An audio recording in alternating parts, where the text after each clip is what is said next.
আজকে আপনাদেরকে 1 cup chicken দিয়ে অনেকগুলো চিকেন নাগেটস তৈরি করে দেখাবো। চিকেন নাগেটস ছোট থেকে বড় সবাই কিন্তু অনেক বেশি পছন্দ করে খেতে। এই চিকেন নাগেটসগুলো তৈরি করে আপনারা 2 থেকে 3 মাস ফ্রোজেন করে রাখতে পারবেন। চলুন তাহলে কিভাবে তৈরি করেছি আপনাদের সাথে শেয়ার করি। প্রথমে এখানে আমি হাড় ছাড়া মুরগির মাংস এরকম ছোট ছোট করে কেটে নিয়েছি। এরপর মুরগির মাংসটা আমি ব্লেন্ডারে ব্লেন্ড করে নিয়েছি। আপনারা চাইলে শিলপাটায় বেটেও মাংসের কিমা করে নিতে পারেন।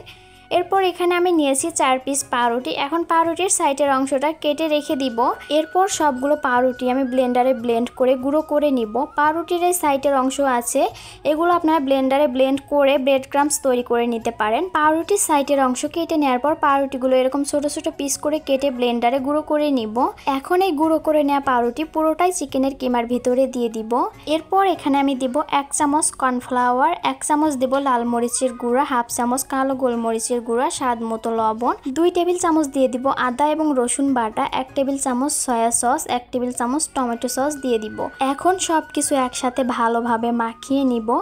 আপনারা চাইলে সবকিছু একসাথে ব্লেন্ডারে দিয়ে ব্লেন্ড করে নিতে পারেন। আপনাদের দেখানোর সুবিধার্থে আমি এভাবে একটা একটা উপকরণ দিয়ে মাখিয়ে নিয়েছি। মাখিয়ে নেওয়া হয়ে গেছে। এখন এখানে আমি অল্প পরিমাণে একটু সয়াবিন তেল দিয়ে দেব। তেল দিয়ে এখন আবারও 2 মিনিটের মতো ভালোভাবে মাখিয়ে নেব।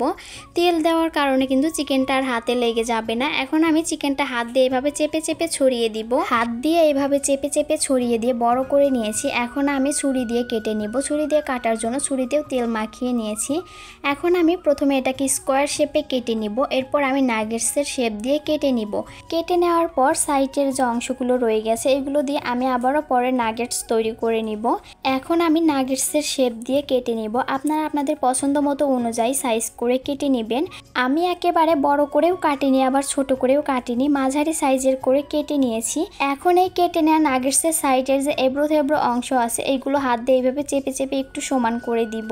1 কাপ চিকেন দিয়ে কিন্তু অনেকগুলো চিকেন নাগেটস তৈরি হয়ে গেছে। আপনারা যখন চিকেন নাগেটসগুলো তৈরি করবেন একটু পাতলা করেই তৈরি করবেন, কারণ এগুলো ভাজার পর অনেকটা ফুলে যায়। এরপর একটা বাটিতে আমি একটা ডিম ভেঙে নিয়েছি এবং ডিমের ভিতরে অল্প একটু লবণ, একটু গোলমরিচের গুঁড়া দিয়ে এখন ডিমটা ভালোভাবে ফেটিয়ে নিব। এরপর এখানে নিয়েছি ব্রেড ক্রাম্বস। এই ব্রেড ক্রাম্বসটা আমি বাসায় তৈরি করে নিয়েছি। পাউরুটির ভিতরে একটু ফুড কালার দিয়ে ব্লেন্ডারে গুঁড়ো করে নিয়েছি। এরপর চুলায় একটু ভেজে নিয়েছি। এইভাবে করে আপনারা খুব সহজেই বাসায় ব্রেড ক্রাম্বস তৈরি করে নিতে পারবেন, বাইরে থেকে আর কিনতে হবে না। এরপর এখানে নিয়েছি ময়দা। এখন আমি নাগেটসগুলো কোট করে নিব।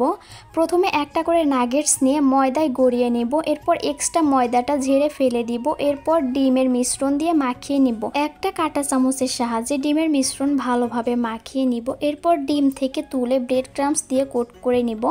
আমাদের চিকেন নাগেটস কোট করে নেওয়া হয়ে গেল। এভাবে করে আমি সবগুলো চিকেন নাগেটস কোট করে নিয়েছি। এখন এখান থেকে অল্প কিছু নাগেটস আমি ফ্রোজেন করব। একটা বাটিতে এইভাবে নাগেটসগুলো রেখে দিব। এরপর ঢাকনা দিয়ে ঢেকে আমি ফ্রিজে রেখে দিব। এইভাবে 2 থেকে 3 মাসের মতো আপনারা নাগেটসগুলো সংরক্ষণ করতে পারবেন। যখন মন চাইবে তখন শুধু বের করে তেলে ভেজে নিলেই হয়ে যাবে। এখন এই নাগেটসগুলো আমি ভেজে নিব। ভাজার জন্য তেলটা ভালোভাবে গরম করে নিয়েছি। এখন একে একে সবগুলো নাগেটস দিয়ে ভেজে নিব। নাগেটসগুলো এক সাইডে ভাজা হয়ে গেছে। এখন উল্টিয়ে দিয়ে আরেক সাইডেও ভেজে নিব। নাগেটসগুলো ভাজতে কিন্তু বেশি সময় লাগবে না, অল্প সময়ের মধ্যে নাগেটসগুলো ভাজা হয়ে যাবে। আমার চিকেন নাগেটসগুলো ভাজা হয়ে গেছে। কালারটা কিন্তু খুবই সুন্দর হয়েছে। এখন আমি তেল ঝরিয়ে সবগুলো নাগেটস তুলে নিব। নাগেটসগুলো তেল থেকে তুলে নিয়েছি। আপনারা দেখে নিশ্চয়ই বুঝতে পারছেন যে নাগেটসগুলো কত বেশি ক্রিস্পি হয়েছে এবং দেখতেও কিন্তু অনেক বেশি লোভনীয় লাগছে। আপনাদের বোঝার সুবিধার্থে একটা নাগেটস আপনাদের সাথে আমি কেটে শেয়ার করছি। দেখুন ভিতরটা কতটা বেশি জুসি হয়েছে, উপরটা ক্রিস্পি এবং ভিতরটা অনেক বেশি জুসি। গরম গরম সসের সাথে এই নাগেটসগুলো খেতে কিন্তু অনেক বেশি মজা। ছোট থেকে বড় সবাই অনেক বেশি পছন্দ করবে। এছাড়া এই নাগেটসগুলো একবার তৈরি করে আপনারা 2 থেকে 3 মাসের মতো সংরক্ষণ করতে পারবেন।